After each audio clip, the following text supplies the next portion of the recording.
오늘 잠언 묵상 94번째 시간입니다. 오늘은 다스리지 않으면 불임을 받습니다 라는 제목으로 말씀을 나누겠습니다. 잠언 12장 24절입니다.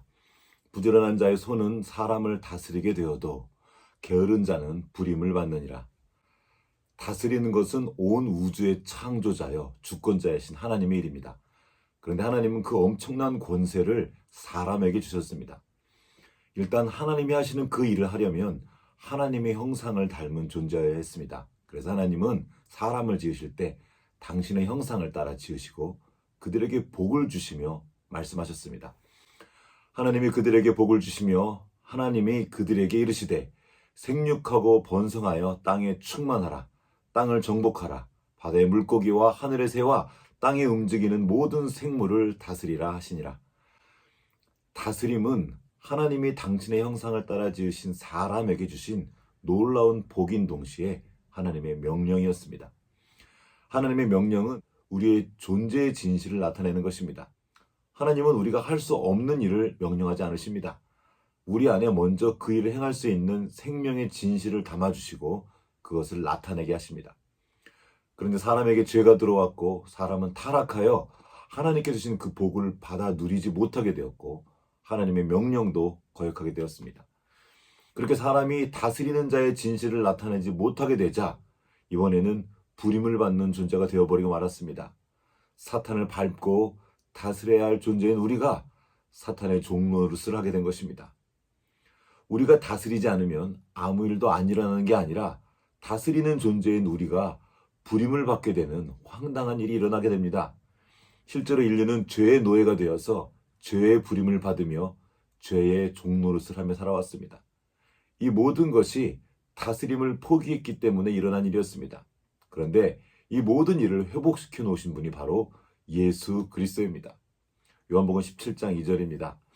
아버지께서 아들에게 주신 모든 사람에게 영생을 주게 하시려고 만민을 다스리는 권세를 아들에게 주셨음이로소이다.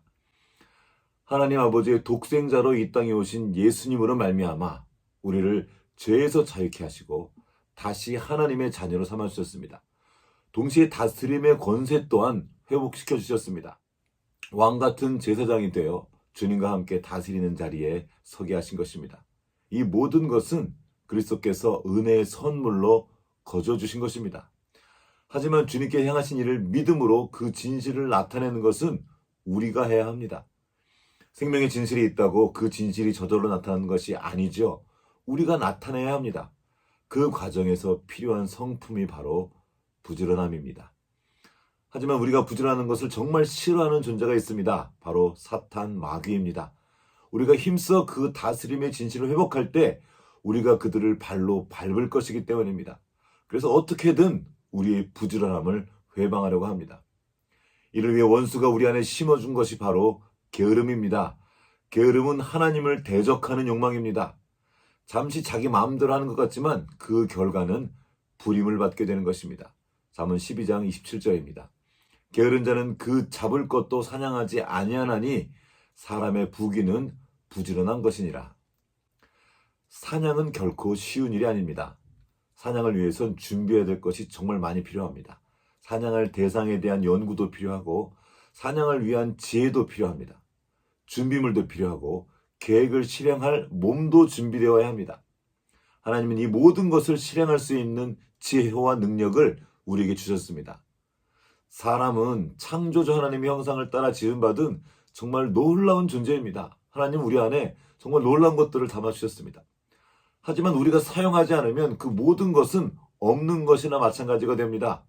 결국 게으른 자는 하나님께서 그 안에 담아두신 놀라운 복을 다 차버리고 원수의 종노릇을 하며 아버지의 마음을 아프게 하는 것입니다. 하나님께서 우리에게 다스림의 권세를 회복시켜 주셨습니다. 하지만 다스리는 일은 결코 쉬운 일이 아닙니다. 부지런하지 않으면 결코 할 수 없는 일이 바로 다스리는 일입니다. 하나님께서 우리에게 주신 복은 아무것도 안 하고 거저 얻는 것이 아니라 다스리는 것입니다. 이 다스리는 자의 진실을 나타내기 위해서 부지런함도 함께 회복해야 하는 것입니다. 그 이유는 우리 하나님이 바로 부지런한 분이시기 때문입니다. 졸지도 주무시지도 않으면서 우리를 돌아보고 계십니다. 하나님은 우리가 하고자 하시면 도우십니다. 필요한 지혜도 주시고 능력도 주십니다. 그러나 우리가 그 잡을 것도 사냥하지 않는 게으른 자가 되어버리면 답이 없게 됩니다. 하나님은 게으름이라는 악한 소원을 들어줄 생각이 전혀 없습니다. 그 게으름은 하나님께서 우리 안에 두신 생명의 진실을 나타내는 것을 막아서고 결국에는 자기 욕망을 위해 하나님을 대적하게 할 것이기 때문입니다. 게으름을 몰아내고 부지런함을 회복해야 합니다. 세상도 자기 목적을 이루기 위해서 엄청 부지런히 움직입니다. 결국에는 부지런한 자가 다스리게 되어 있습니다. 이것이 하나님께서 이 땅에 두신 원리입니다. 그런데 안타깝게도 하나님을 모르는 자도 이 원리를 알고 부지런히 움직이는데 하나님의 자녀라는 사람들이 너무나도 안일하게 있습니다. 하나님을 의지하노라고 하면서 주신 달란트를 땅에 묻어두고 있는 사람들이 정말 너무나 많습니다. 이런저런 핑계를 대면서 차일피일 미루다가는 그 게으름의 열매를 스스로 먹게 될 것입니다. 그리고 나중에 주님께도 크게 책망을 받을 것입니다. 여러분이 있는 그곳에서 다스리는 자로 서십시오. 다른 사람을 짓밟고 높은 자리로 올라가라는 말이 아닙니다. 내가 있는 그 자리에서도 얼마든지 다스리는 자로 설 수 있습니다. 하나님 나라의 다스림의 내용은 섬김이기 때문입니다. 우리는 예수님께서 하신 것처럼 섬김으로 다스립니다. 그래서 하나님 나라의 다스림은 부작용이 없습니다. 시간을 다스리고 자기의 방을 다스리고 돈을 다스리십시오. 몸을 다스리고 머무는 공간을 다스리십시오. 욕망을 다스리고 마음과 생각을 다스리십시오. 여러분의 생활을 다스리십시오. 이를 위해 반드시 필요한 것이 바로 부지런함입니다. 우리가 부지런하여서 다스리지 않으면 다시 불임을 받게 되고 종노릇을 하게 될 것입니다. 마귀는 지금도 우는 사자처럼 삼킬 자를 찾고 있습니다. 다스리는 자의 진실을 회복하고 마귀를 밟는 하루가 되시길 주님의 이름으로 축복합니다.